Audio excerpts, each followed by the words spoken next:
belakangan niki hujan sudah mulai turun nggih. Hujan sudah mulai turun, banjir di mana-mana. Alhamdulillah Lombok niki dipelihara oleh Allah Subhanahu wa taala. Kita harus tetap berdoa nggih. Yang namanya bencana alam nike tidak bisa diduga, tidak bisa diprediksi. Karena itu setiap saat kita harus berdoa. Dulu daerah lain aman, kita kena gempa. Sekarang daerah lain kena bencana, masya Allah tabarakallah ya, kayak kiamat nike. Tapi kalau kita lihat di gambar-gambar, di video-video yang beredar, insya Allah di sebagian Kalimantan, sebagian Sulawesi, sebagian Sumatera, ada saja korban, baik korban jiwa, apalagi korban harta. Karena itu, ya kalau ada sebagian rezeki, misalnya kebetulan ada yang sedang mengumpulkan dana-dana untuk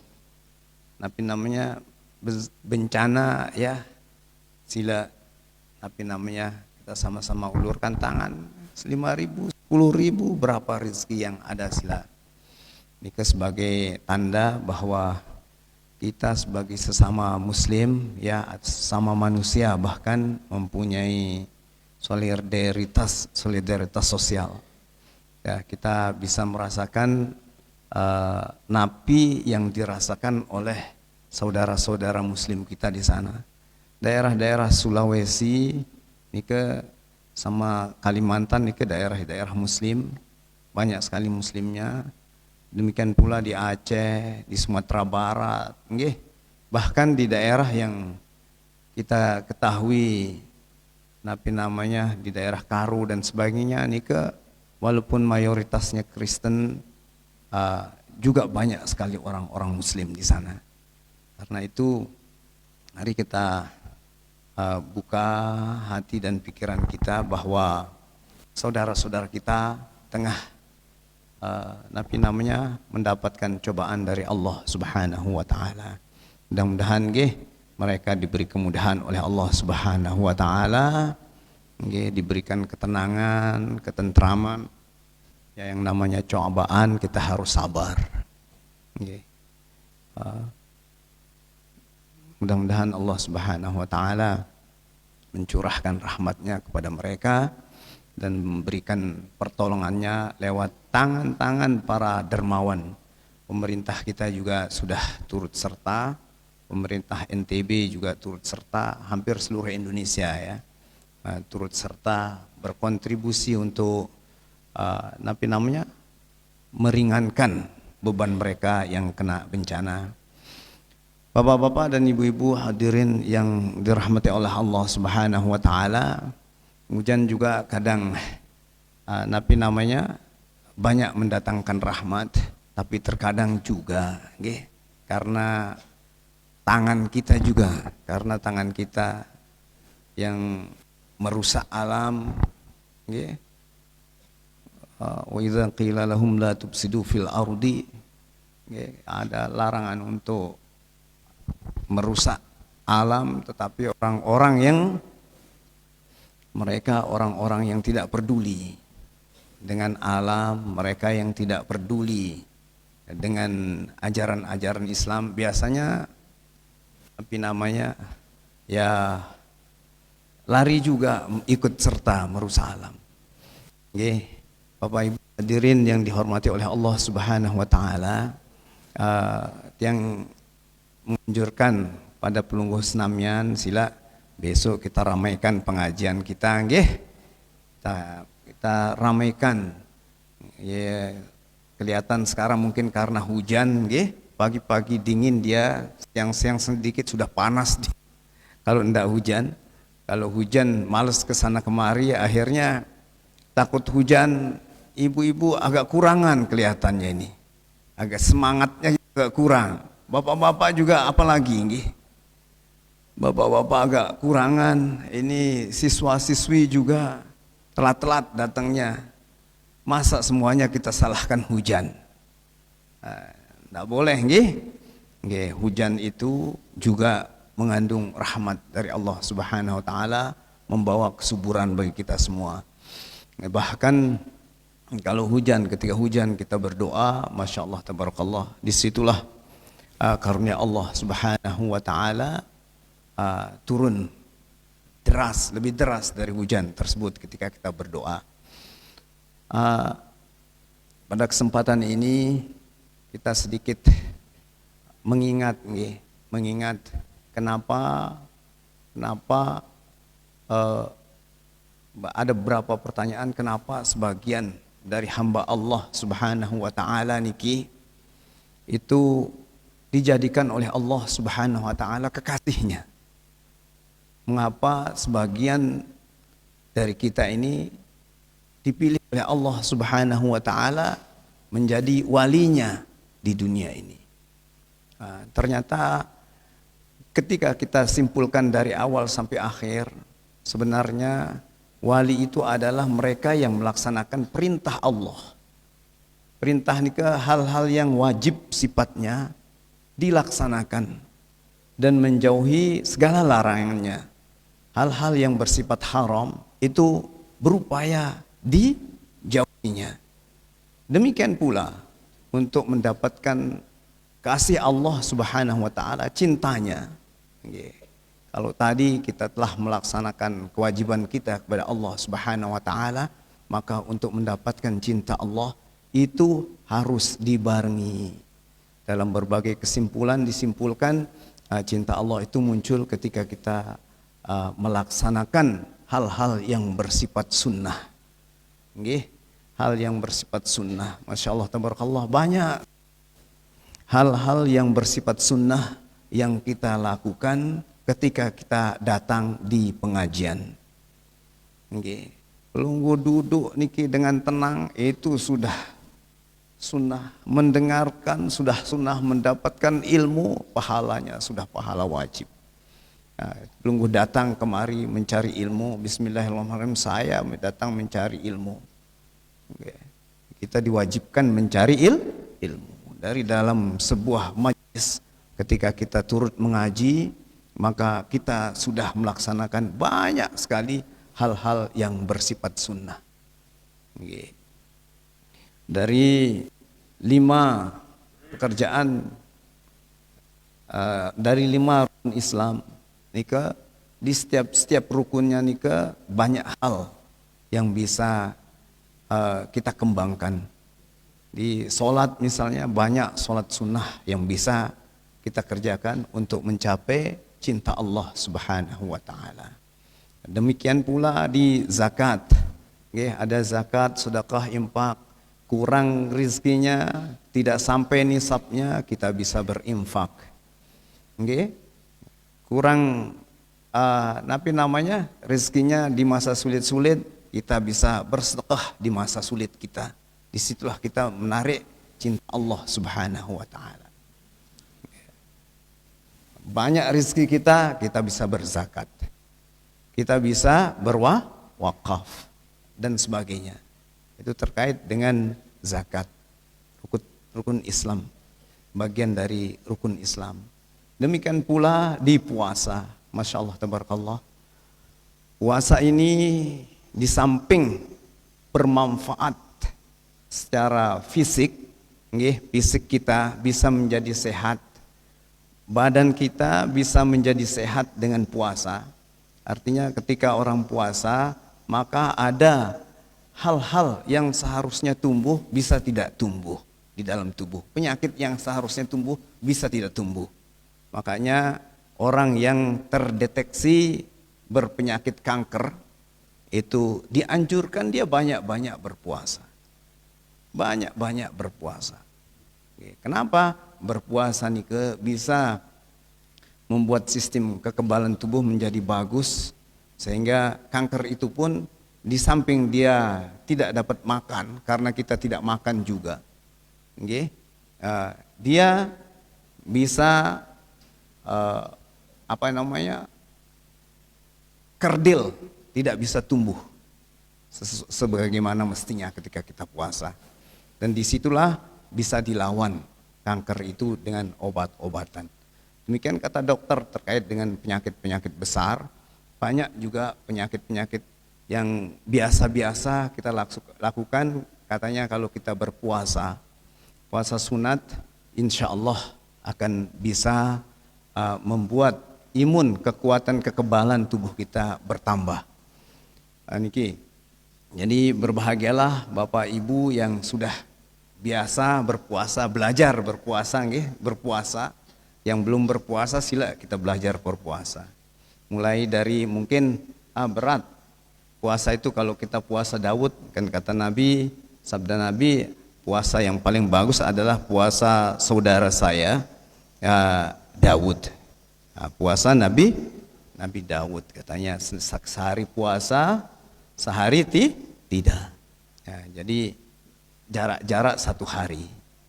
Ada juga ulama mengatakan, ya kalau enggak kuat jarak 1 hari ya mirip-mirip Daud lah katanya.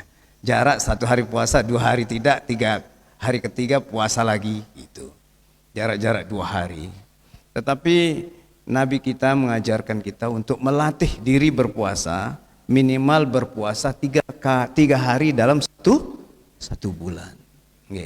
Itu kata Imam Nawawi juga, sebagai seorang muslim kita juga harus melestarikan puasa untuk diri kita sendiri. Salah satu caranya adalah minimal melaksanakan puasa di Yaumul Bid 3 hari. Hari ke-13, 14 dan 15. Tapi kadang-kadang kita tidak memperhatikan tanggalan Hijriah. Tiba-tiba sudah lewat. Belum datang deh, ditunggu-tunggu sudah lewat. Nah, itu kalau 3 hari. Jadi mungkin yang lebih mudah dan tidak terlalu berat. Ini anak-anakku sekalian yang lagi sekolah pun banyak yang melaksanakannya. Saya lihat ini puasa Senin Kamis. Bahkan ada di satu pesantren isinya anak-anak masih SD semua. Tapi hampir semuanya diwajibkan ngapal Quran. Mereka juga wajib puasa Senin Kamis. Ada di pondok pesantren. Mereka diwajibkan puasa Senin Kamis. Ya, Senin Kamis itu bagi orang yang menghafal Al-Quran, misalnya kalau dia puasa, itu memang agak lemah badannya. Tetapi waktu yang mereka miliki lebih banyak.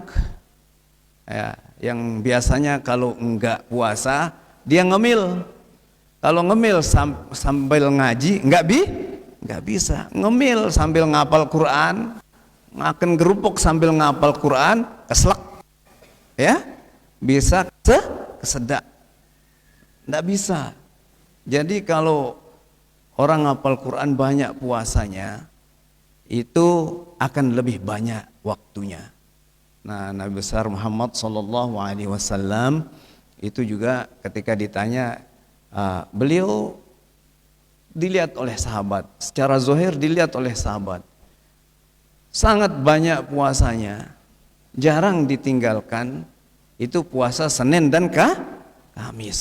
Makanya Nabi kita, Nabi besar Muhammad SAW diidentikan dengan puasa Senin Kamis. Kalau sehari puasa, sehari tidak puasa lagi, namanya puasa Daud. Puasa ala Nabi Daud. Kalau puasanya hari Senin dan puasanya hari Kamis, itu diidentikan dengan puasa Nabi besar Muhammad SAW.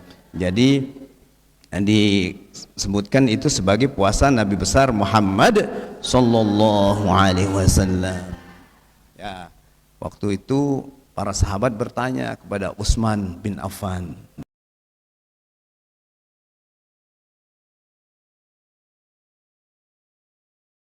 memilih puasa itu hari Senin dan hari Kamis, atau dengan kata lain, kenapa sih kalau Senin dan hari Kamis Nabi itu hampir pasti berpuasa? Itu ditanya oleh para sahabat. Sahabat Utsman bin Affan menjawab, katanya, Inna a'malal ibadi,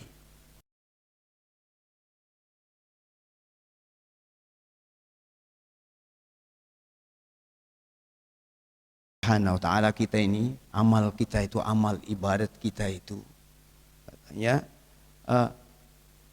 tu'radu, diperlihatkan kepada Allah Subhanahu wa ta'ala, ya, yaumal isnaini wa yaumal khamis. Jadi amal hamba itu, kata Sayyidina Utsman itu menjawab bahwasanya amal hamba itu diperlihatkan, ya, kepada Allah Subhanahu wa ta'ala. Dilaporkanlah, bahasa kasarnya itu pada hari Senin dan hari Kamis. Ya, dalam hadis lain dikatakan tu'radul a'malu yaumal itsnaini wa yaumal khamisi.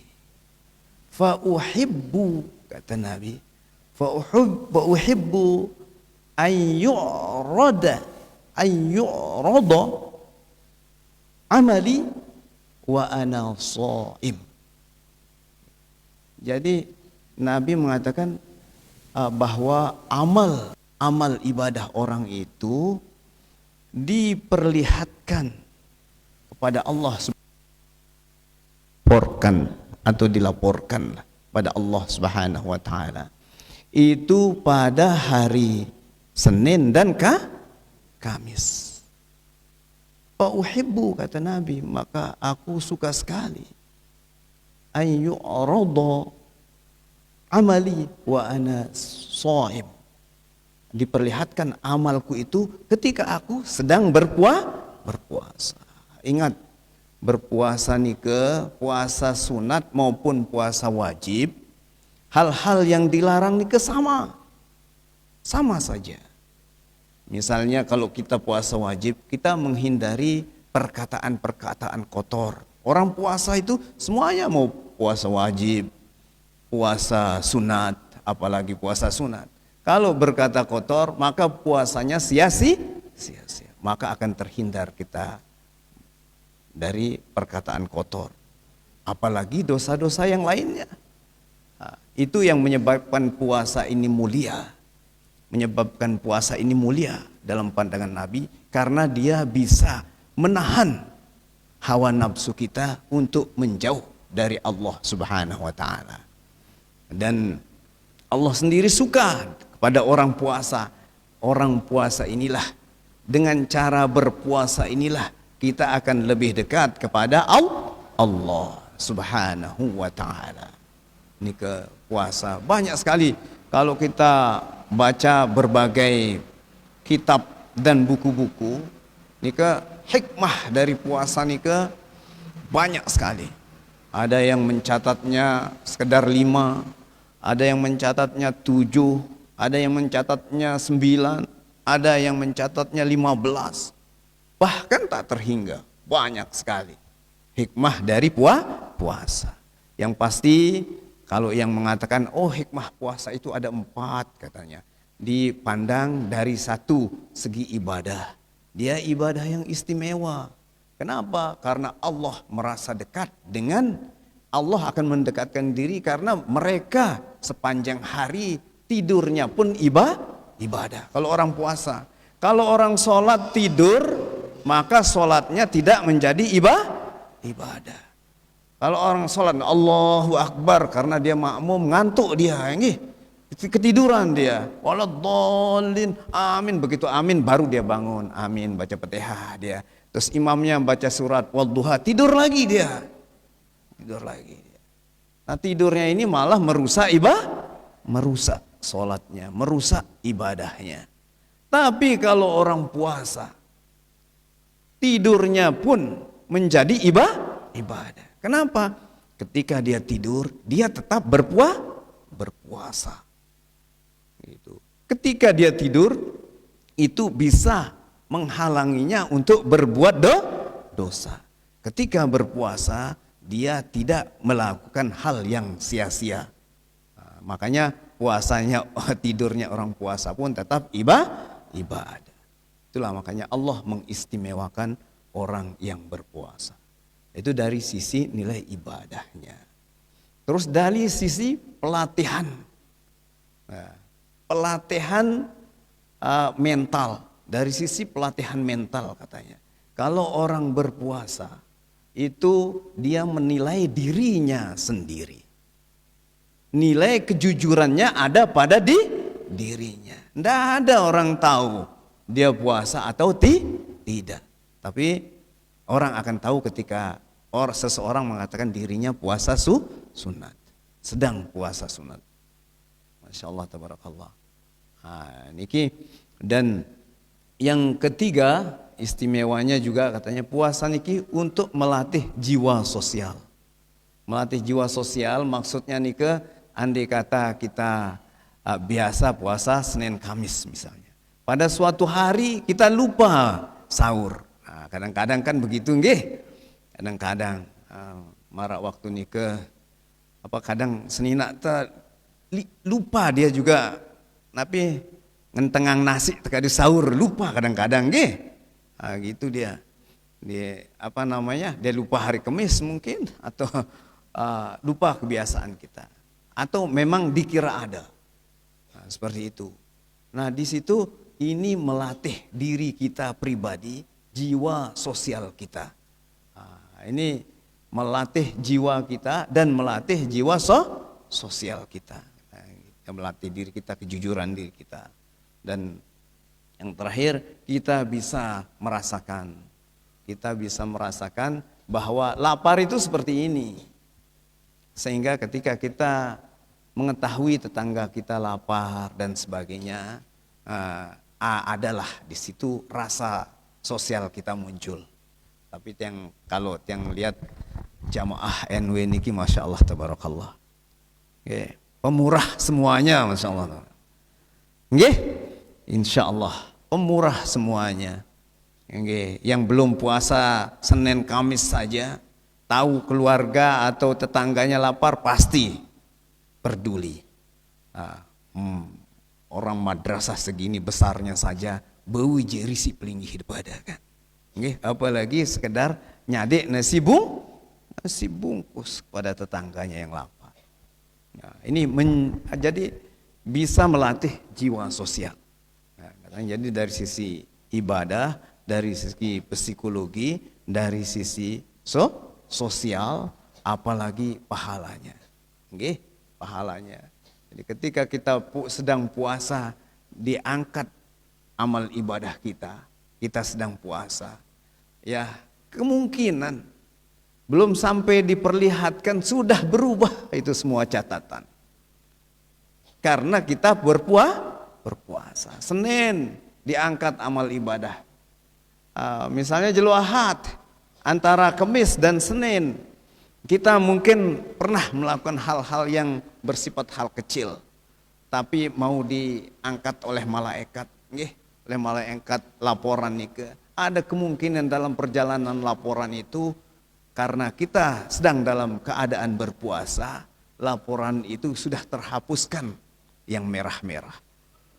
Ini dia makanya hikmahnya kenapa Nabi besar Muhammad sallallahu alaihi wasallam itu sangat senang berpuasa di hari Senin dan hari Kamis. Di samping hari Senin itu adalah hari kelahiran beliau, juga hari diangkat menjadi Rasul, di samping hari turunnya Al-Quran. Insyaallah itu hari Senin sangat mulia, dan demikian pula hari Kamis dimuliakan oleh Rasulullah sallallahu alaihi wasallam dengan berpuasa. Masya Allah, tabarakallah. Jadi apalagi haji, masya Allah, tabarakallah. Di haji, walaupun haji itu terbatas waktunya, tetapi Allah sudah menjanjikan orang yang berhaji, hajinya mabrur, dan insya Allah semua orang yang berhaji itu hajinya mabrur. Yang penting sah hajinya insya Allah mabrur. Karena di antara sekian juta orang berhaji itu, mungkin sekian ratus ribu ada waliullah, kasih Allah. Mereka berdoa, kadang memimpin doa. Ya, kadang memimpin doa. Dan labbaik Allahumma labbaik, labbaik la syarika laka labbaik, itu bersama-sama.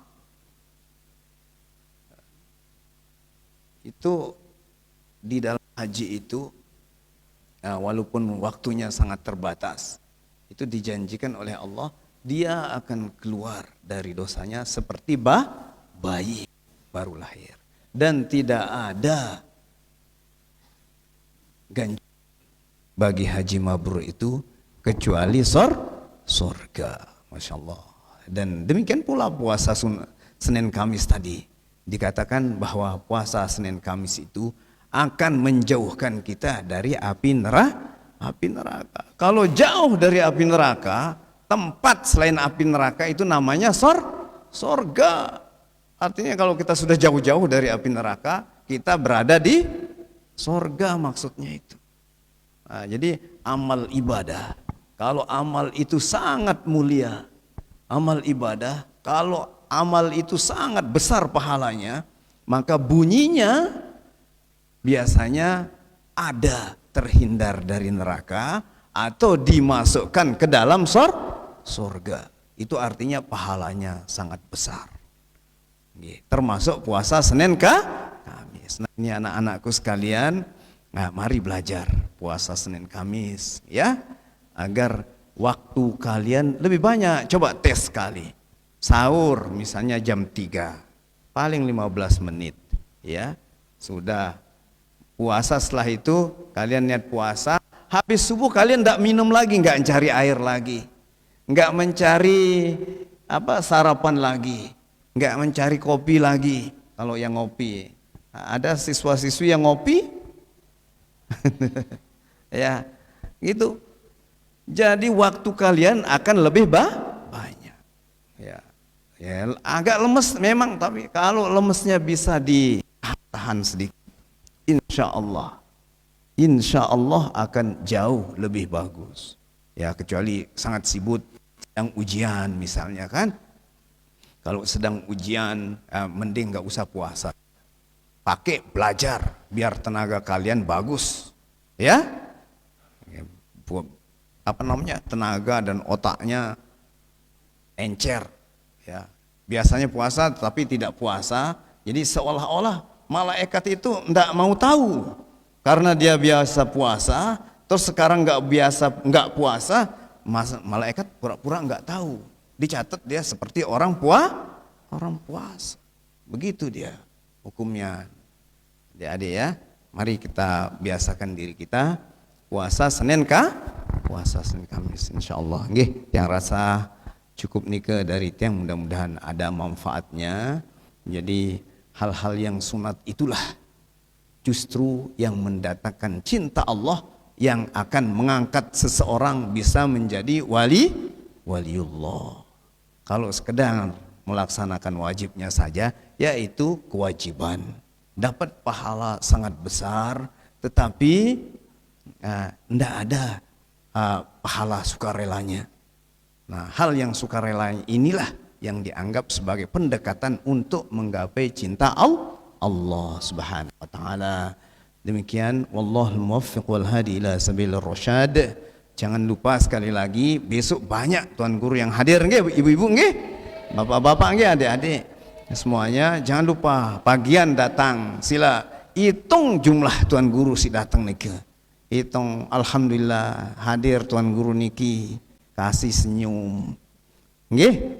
Adik, bahagia rasa hati kita, itu juga bagian dari mendatangkan cinta Allah Subhanahu wa taala. Karena kita cinta kepada ulamanya. Ulamanya merupakan warasatul anbiya yang terus melestarikan agama, melestarikan ajaran agamanya.